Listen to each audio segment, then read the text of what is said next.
You're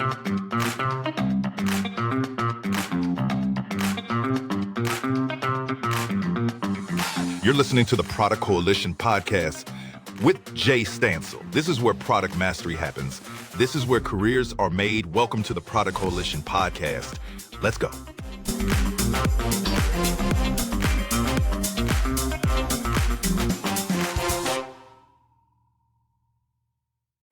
Welcome, everyone. Today we have an exciting and meaningful episode lined up for you.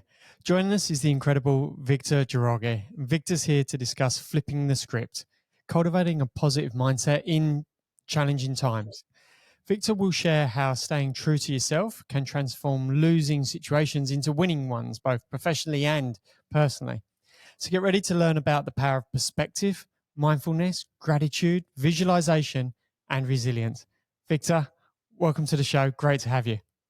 Thank you. Thank you very much for having me, Jay. I'm excited today to talk about mindset. It's something that's close to my heart, and it's something that I hope will lend, some tools to the people listening out there and help them, at least as we're closing out 2024. So yeah, super excited to be here. Thank you for having me. I love that. Victor, I know your background is in product management. Tell me about that. What's your origin story? How did you get into this craft? Yeah. So for me, my road to product management, it's an interesting one. And, I think the greatest takeaway from this kind of narrative that I'll give you here is that for anybody listening out there, product management there's no single way to get into product management. It just takes drive, and it takes a willingness to persevere. And just like so many other PMs out there, it's just a matter of visualizing yourself in the right perspective and going for it. So to give you kind of a highlight of how I got to product management, in another lifetime long ago, I used to do frontlines, phone support. And I used to do this while going to college, and I used to do frontline phone support at night, and I was going to college during the day. So I was grinding it out. I was really pushing here. And Jay, I tell you, this early kind of formative frontline support conversations with customers, it's really what laid the groundwork for me to be able to connect with customers in my product life later. So, just to kind of get back to my career trajectory, after working nights for a while and going to school, I was able to flip the script. Okay, we'll be flipping the script many times today, and work during the day and go to school at night. And what this did was it enabled me to move into a role at Dell, where I was essentially the equivalent of a hardware product manager, right? And eventually just grinding it out and using grit, I pushed through, finished my MBA. Then I was able to move from hardware to software product management at ServiceNow. And that opened up a whole new set of opportunities for me in my life. And now I'm at the stage where I'm looking for the next opportunity. So it's been a fun arc and a journey, and one that has been powered by grit and a vision to get where I want to go. Yeah. Fantastic. I could run a whole podcast episode on differences and similarities on hardware versus software product management, but we won't go there today. Instead, I want to bring it back to the episode topic and title. You mentioned at the start, Victor, that this is close to your heart. Before we go through, why, what people can do and why it's important to have this mindset and some of these techniques that you're going to talk to. Mm-hmm. When and where and why did this become important to you on that journey? Was it when you were 16 or 26, or at what stage in life did this really become meaningful to you?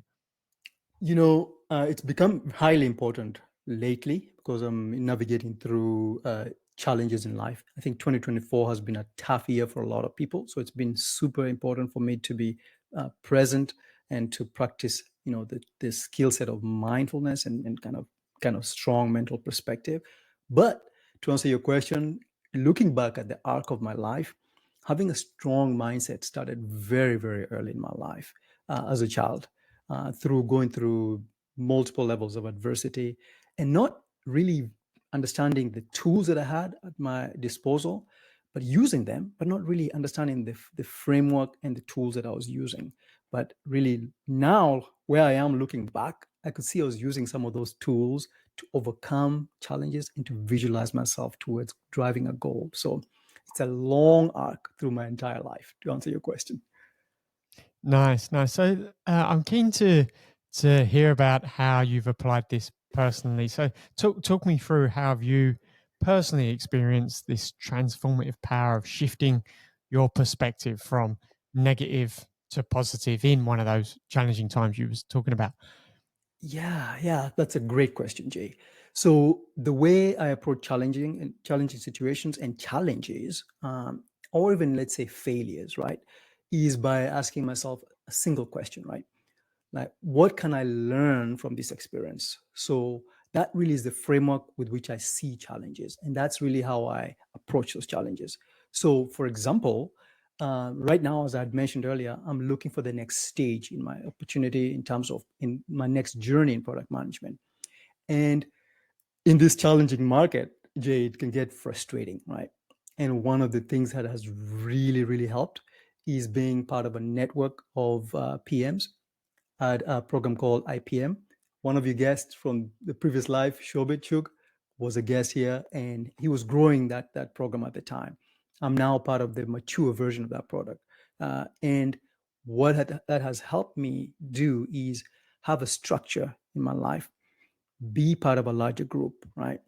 And grow not only my mindset, but grow my network, commiserate with like-minded individuals, and also not only grow my product skills, but grow my just grow the aspects of my life that I was really looking to grow, right? So to answer your question, how have I been able to apply the tools to not only overcome challenging situation but convert them into something positive is applying positive thinking, right? Working in, as I said before, Shobit's team, it gives you those tools, right? Shifting from a negative framing to a positive framing, and being able to not only recenter and reset myself and also see a new way of approaching challenges. So I've been able to grow my skills, my product thinking, my ability to execute around product. And then most importantly, just, at the end of the day, Jay, we're trying to grow as people. So it's not just product, but who is the person behind the product, right? So most importantly, this challenging time has helped me grow holistically. So really it has helped me, give me those tools to overcome any negativity and future think myself into a positive framework. Yeah. Nice. When researching the show today with you, Victor, one of the recurring themes was around gratitude and finding gratitude in as many places as possible. Could you talk to me about how cultivating a practice of gratitude has impacted your well-being on your journey? Yeah. Jay, that's a phenomenal question. So practicing gratitude, it really, gratitude, it amplifies a strong mindset, right? It's like an accelerant, right? So let me explain what that does, right? So when you practice gratitude, it has the effect of keeping you grounded, right? Stay in the present, right? And I'm going to be specific in terms of the layers of gratitude practice that really amplify not only your overall well-being, but amplify a resilient mindset, right? So, Jay, when most people are starting out with their gratitude practices, right, what they think of gratitude is in terms of tangible things or people in their lives. For example, I'm grateful for my family, or I'm grateful for a job, or something along those lines, right? But after a while, it gets limiting and it gets repetitive, right? So essentially, people paint themselves into a corner with their gratitude practices. So they end up repeating the same thing over and over again. I'm grateful for my job, I'm grateful for my family. And we know how that goes, right? So the next level of gratitude is looking inward, right? Just turning that lens back inside yourself, right? So where, let's say you face something challenging, right? I'm going to make it product based, right? Let's say you launch a product and it does not hit maybe the adoption numbers you expect, right? You're under pressure to improve it. a way you could approach this is you could exhibit gratitude by saying, I'm grateful for this opportunity, and applying yourself in a way that allows you to change and grow. So yeah, it's amazing. It's an amazing tool. Nice. Can I ask, Victor, when it comes to identifying negative thought patterns, Yeah. we all know it can easily spiral. You can wake up and for some reason it's a bad day. Yeah. We don't quite know why, but it's a bad day. Everything goes wrong in the morning. There's traffic, or no one turns up for the first meeting, and your day's thrown off for whatever the reasons are. And it's easy to just almost write that day off as a negative day, or just assume the next meeting is going to be stressful or difficult or challenging because everything that morning has been like that. Mm-hmm. What techniques and strategies have you found in identifying and challenging those negative patterns as they arise in the day? Yeah, that's amazing. You know, the techniques that you need to overcome kind of the negative thinking, they are nuanced, and some work for some people and some don't, right? But at the end of the day, Jay, I'm a practicalist, not a theorist, right? So I believe in giving people actionable advice, right? Based on things I've tried. Now, it's not that I have the hubris to think that what works for me will automatically work for somebody else. But what I think is that what I'm applying in my life can inspire people to say, "Hey, brilliant! That just sparked an idea, right? Or how I could deal with, let's say, problem X and or challenge Y, right?" So going back to your question, right? What strategies have I found effective in identifying and challenging the negative thought patterns, basically defeating them, right? Or conquering them, right? So I'll be super specific. I do three things, right? The first thing I do is I futurecast my goals, and I'll explain them as I go through here, but I'll just high level them. And then the second thing I do is I visualize. I said visualization patterns, right? And then the third thing I do is journaling and self-analysis, right? So what do I mean by future casting my goals? The first thing that I talked about, right? So what I do, Jay, is I envision my goals, and then I envision myself achieving that goal, and I bring back that version of myself, right, into not only that physical, emotional, mental kind of that vision that I had in the future, right? And what I look to do is I look to apply kind of the actionable steps that will take me to the point where I can achieve the goal that I had envisioned. So, for example, if I have a future goal, I can vision cast myself in the future. If I have a midterm goal, short-term goal, or even I'll be super specific, Jay, the goal of having a great podcast today with you.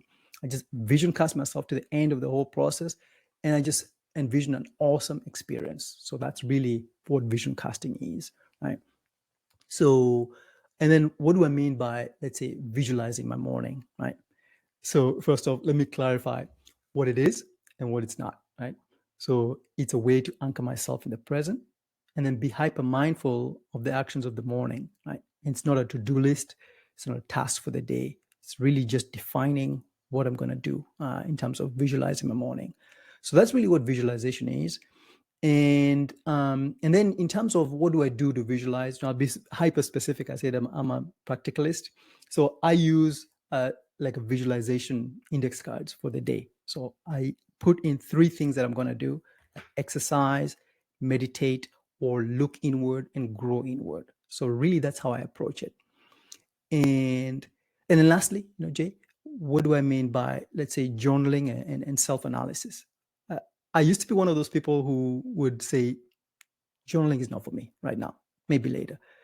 But over time, I've kind of transformed and I've really put it into my routines for the day. And I really try to break down my day in such a way that I'm able to plan my day, plan my how I think, and plan my short-term, midterm, and long-term goals. So it's really a very positive way of approaching your life, using the tools to overcome any negative thought patterns and really succeed. Nice. Thank you, Victor. Yeah. I've got a few questions to go a little bit deeper on some of these concepts for you. The first one, when you when you spoke about visualizing yourself in the future, um, I want to ask the how on that. So Yeah. I was raised in a culture and environment where concepts like meditation and visualization and taking moments to yourself were not valued. It was all about do work, do it now, get it done.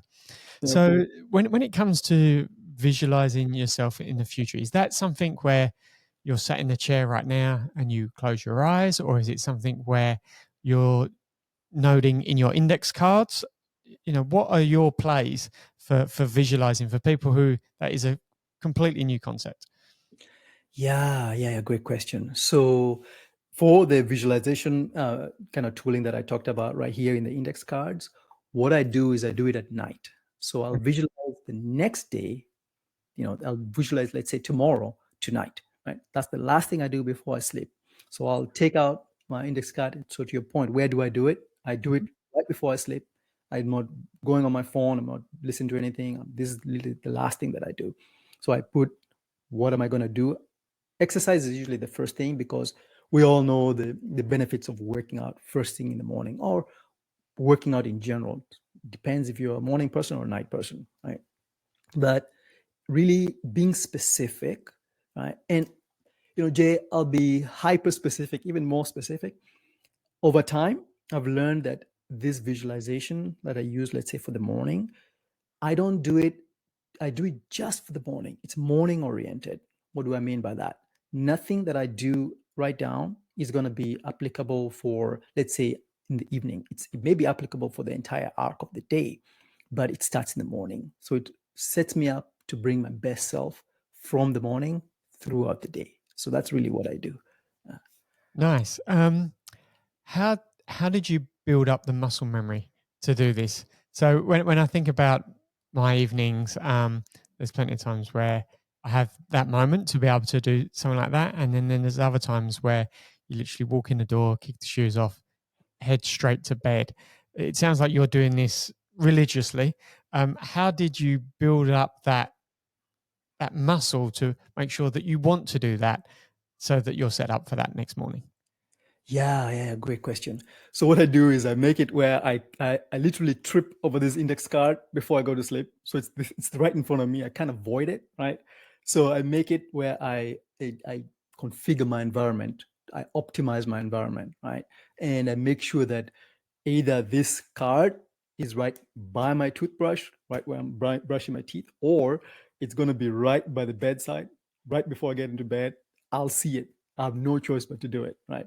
And because, to answer your question in terms of how do you defeat yourself, because we all know we have those internal, to your point, you get home, you're tired, you kick off your shoes and you just want to veg out, right? But if you say, it takes me 30 seconds, right, to do this one thing. So you cannot justify not doing something because you don't have 30 seconds. Everybody has 30 seconds, right? You can't stop for 30 seconds. That's really what I do. I make sure that it's streamlined, it's short, it's right there in front of me, and it's doable, and I cannot avoid it. Yeah. Nice. I think for me, the challenge here, Victor, would be how does this not become the task list that you said it shouldn't? Because that's where my brain goes to. It's like, well, what are the things I want to get done tomorrow, as opposed to who do I want to be tomorrow? Can I ask how did you find that challenge? Because I'm sure you must have found the first 1 to 10 times or whatever it was difficult to do this. How did you overcome the difference between writing a task list and writing a visualization? Wow. Yeah. So you take me back. So when I started, I struggled. I started with this 15 list, nightmare that I just could not do. To your point, I ended up being like, I'm just going to do it tomorrow. It's just too long, right? Then I kept asking myself, what's stopping me from doing this thing, right? Why am I only able to do one or two, right, and not 15, right? Then I let me experiment with cutting it in half. Okay, even the mental load reduced, right? Let me experiment with prioritizing. We're all PMs. I'm going to talk from a PM perspective. Prioritizing what I really need to do, right? Can I simplify this, right? The people who know me know that I always talk about simplification. How can I boil something down to its simplest components. So really, how did I overcome and prevent it from doing a task list, boiling things down to their simplest components, shrinking them down, and then asking yourself, like, I would say compartmentalizing is really important, right? So the list I talked about is for the morning. I have a journaling habit also. That's more of a arc of the day. And my calendar is blocked out specifically. So compartmentalizing my lists really helps that, making sure that I get to them and do them. Nice. Yeah. Victor, can I ask, how do you bring friends and family or colleagues into this process? Because when I think about myself tomorrow, there's people I'm going to be dependent on, and they're not going to know what my visualization is for the day. So I'm keen to, and particularly for product managers, it's a incredible role that connects you to so many different types of people and different types of talent in different roles around the organization. But also because of that, sometimes you can be the island between all of the other islands, and it can be quite a lonely role because you're feeling like you need to interpret lots of different views to make the best decision for the business and for the product. How do you leverage your interpersonal relationships to complement these strategies you're talking about today? Yeah. So the way I leverage my interpersonal, kind of relationships to leverage not only this tooling that I've talked about is by, in interpersonal relationships. Let me even just focus it on the professional side of things, right? You're dealing sometimes in product, you're dealing with hard things. You're dealing with difficult, kind of goals that you're trying to achieve. If you're trying to let's say launch a product, you have tight timelines, you have a lot of things going, you have a lot of moving parts, right? And you have people that you're interfacing with, right? So the way you leverage all these tools is, let's say, because you're dealing with people, relationships are not always hunky-dory, so to speak, right? There are times where you have a little bit of friction, right? So I mentioned a little bit of reframing and reframing perspective, seeing things from a different lens, right? So if you have let's say, some friction at work, friction is not necessarily a bad thing, right? But you could step back, reframe as a product manager, reframe a conversation and say, hey, what's the other person's perspective? Or what can I learn? Going back to what I had said earlier, what can I learn from this particular experience, right? How can I approach it differently? How can I be better, right? So really that's from the kind of professional side. But from the personal side, now think about, if you are, let's say, as you said, you're going to take this back to your family and you have to maybe, you have to interact. And again, same principles apply. It's not always hunky-dory as a family, right? So you have sometimes some friction too. But it's sometimes, let's say, you're having a conversation that could potentially go into a negative space. If you bring that negative thought pattern, you could stop, ask yourself, what can I do differently? Reframe, come back, and maybe even hear or see the other person's perspective from a different lens. So it allows you to see, maybe take something you would have viewed negatively, change the story around it, change the narrative around it, and then kind of refocus on a different side of it, maybe a positive side of it or different side of it. So yeah, it's both personal and professional. These tools are highly, highly applicable. Yeah. Victor, I'd like to go a little bit deeper, going back to journaling. Tell me about your journaling habits and how did you get those started? Because again, I've tried it. It's hard to commit myself to in a way that it doesn't make me like almost cringe as I'm writing it down.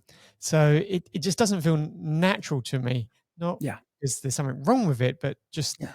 I think I haven't built the habit. So for you, how did you get started with journaling? How did you overcome the awkwardness that it feels like it is at the start for some people? Oh, yeah, yeah. Great question. So I was like you, at the beginning. I always wanted to. I saw people journaling, and I was like, what do they have that I don't have, right? What are they doing that I can't do? I tried, and it's just like this arduous and laborious process for me. So I'm like, I'm just gonna put that aside for now. And I think there are two kinds of camps. You're either a journaler or you're not. I don't necessarily think there's anybody here in the middle unless you're transitioning, but that's not really a camp. But to answer your question of when did I start, it was maybe like not even quite 2 years where I've really, really solidified my journaling habits. Now, to answer the second part of your question, how do I get away from making it an arduous process? What's my process of journaling? So I found that what works for me, it may work for other people, it may not, but you feel free to experiment, right? What works for me is because I'm also a very logical kind of person. I have logical kind of thought patterns. So what works for me is having a logical progression to my journaling, right? So one that is not only custom to me. So I don't use like the pre-made journaling templates that people buy or the notebooks. I just get a blank page. Then I configure it to my needs. So the first, usually I have a 4-part component to my journaling. So the first part is gratitude. I always use gratitude because it's a grounding mechanism, keeps me present. And then I am able to frame my life around what I have in my life rather than what I don't have, which is extremely important, right? To start your day that way is amazing. And then the second thing I do is I'll ask myself, what are the 3 things I need to achieve? Different from the 3 visualizations. This is actually a journaling thing. So it's 3 things I need to achieve. Prioritize the 3 things. So even if I don't do anything else on my calendar, these 3 things have to be done for the day, right? And then the next section of the 4 total sections is, what are my goals? So studies have been done out there that show that people who write down their goals and read them and maybe touch base with them often, they are more likely to succeed versus those who write down their goals, put them in a sock drawer, come back to them at the end of the year and be like, oh my God, I never did this thing that I was talking about so much at the beginning of the year. So really writing my goals and reading them, right? Touch points, multiple touch points. And then the last thing is, how do I feel? Right. Kind of that introspective lens, turning it back to myself. Why? Maybe let's say I have something critical product wise to do that particular day. So I could be feeling anxious. So I'll ask myself, I'm anxious. Why am I anxious? Right? Because of this thing. Okay. Does it need to go up in the 3 things that I say? Does it need to go up in the priority? Does it need to go down? What's the driver? So I'll frame things in such a way that everything is linked together. So that's really my journaling practice at the heart of it all. Nice. Are you working on? You said physical paper, yeah. So do you have a book that's almost like a diary that you can reflect back on, or I do. you do? Okay, there it is. It's right here next to the index cards, which I brought these ones from the bedroom, but this one sits here next to me because I go through it and I write, and it's packed so far. This is the 3rd so far this year. I just write. So Nice. and then the thing about it, Jay, is that when you do that, I've pulled up my journal from, let's say, early in the year, and the changes that have occurred in my life, even the how do I feels have entirely changed, right? From, let's say, a negative downward to an upward trending, you can see the difference. So another tool you can do is at the end of the year, you can sit down and look at how have I changed? And you can see physical proof in how you wrote and how you thought. And you can see that transition, right? So it's an amazing, amazing tool. Journaling is amazing. Yeah. Nice. Well, we're certainly getting into that season where people start to reflect back on on the year they've had and plan for the year ahead. Victor, another question I have for you is to do with time you give for yourself. A few episodes ago, I was lucky enough to spend some time with Pavan Valluri, and we were talking about Indian knowledge systems. And within that episode, Pavan shared with me that in terms of allocation of time, to what you give your community, your family, and there was 5 sort of pieces of how to break time in a healthy way, and one of them was 20% time for yourself. Can I ask, beyond the journaling and the gratitude and some of the tactics we've spoke about today, what else do you do that's for you, that keeps you happy, balanced, and grateful? Oh, wow. Yeah, glad you asked that. So, this is another topic that's close to my heart. I'm a dog owner. I love my dogs. I have 3 tiny dogs. So, what do I do that's close to my heart that really also almost recharges me is I love to take my dogs on walks. Now, they're tiny, so I can't take my walks are not too long. I end up carrying them. So, it's another form of exercise. But, it allows me to spend time with them. And it has changed in the last year. So let me explain. When I used to walk, I used to have my headphones and listen to a podcast, listen to an audiobook, listen to music. But over the last year, I've I leave those at home, right? So I just walk with my dogs and I'm fully present in the moment, right? So I just watch them. And sometimes I'll watch how they're appreciative and curious. And it's amazing. You get closer to as a pet parent, I think you're a pet parent too. So you know how you can just watch them and be like, amazing. How do they see the world in such an amazing way? Right. So it's that really hang out with my dogs, hiking, getting out in nature, being fully present. It is a game changer. And it really is what helps me kind of stay locked in on the now, not worry about the past or be anxious about the future. There really is only one time, and it's now, right where we are. Yeah. I love that. And no one's more present in the moment than an animal. Yeah. They won't worry about the past or what's up the path. They worry about the next tree, Yeah. and that's about it. So yeah, you bring back some core values, and I love the fact that you've mentioned that you go for a walk and enjoy the walk, the full environment of the walk, not just the steps of one foot in front of another. Yeah. It's fantastic.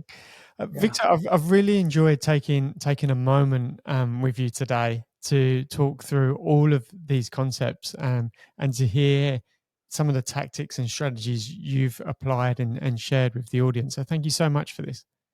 Thank you very much for giving me the time. And, hopefully, at least, even if I help one person out there, it's worth it. And, we're always evolving. So what I'm saying right now could evolve in my life. And all it is just to spark that idea in somebody's mind and help them maybe grow and change and shift their perspectives. So, yeah, thank you very much for the opportunity. So positive, and I love the adaptability of your mindset, thinking ahead as well. So thank you so much, Victor. Thank you. Thank you, everyone, for listening to this episode of the Product Coalition podcast with Victor Njoroge here. If you'd like to learn more about Product Coalition, please head over to productcoalition.com. Until the next episode, thank you very much. Thank you. And that's a wrap for today's episode of the Product Coalition podcast, hosted by Jay Stansell. Got questions or want to explore more topics? Connect with Jay on LinkedIn or join the ever-growing Product Coalition community on Substack. Thanks for listening.